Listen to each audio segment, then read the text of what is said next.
Lo comte Arnau, de Jacint Verdaguer.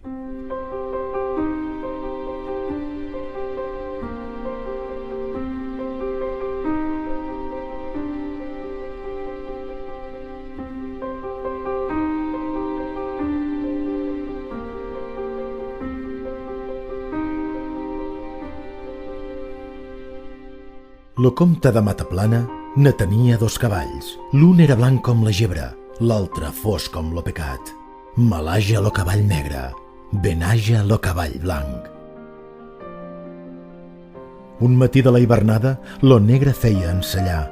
La comtessa ja li'n deia: «Per què no enselles lo blanc? Perquè fuig dels camins aspres i a mi em plauen més que els plans». La comtessa ja hi tornava: «Mon marit, no ho fesses pas. Lo negre em sembla el diable, Déu no es lo tinga allunyat». Ell no li torna resposta, com si sentia tronar. El negre posa la cella, baldament fos Satanàs. Adéu la comtessa aimada, Déu te guia i l'àngel sant. L'àngel prou lo guiaria, més ell no es deixa guiar. Lo guiaria a l'església i ell a la vila fa cap, on hi ha nines per perdre i pobres per escanyar. Malaja lo cavall negre, benaja lo cavall blanc. Quan sortia de la vila, semblava una esperitat.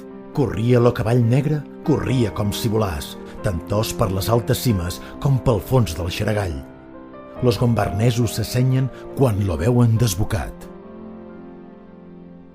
Los llops d'aquelles muntanyes lo segueixen udolant, algun d'ells per simpatia, los altres olorant carn, que n'esperen un bon àpat més amunt o més avall. Sos ulls semblen llumanetes, llumanetes infernals. Al sentir-se udolissa, lo comte s'és esglaiat. Voldria girar lo poltre, més ja no el pot aturar. Malaja lo cavall negre, benaja lo cavall blanc. A la nit que és fosca, fosca, s'abarreja el temporal, i els pastors el comte veuen, entremig de trons i llamps, volar d'una cresta a l'altra del Montgrony vers les Afraus. La tempesta esgarrifosa a mitja nit fa un esclat.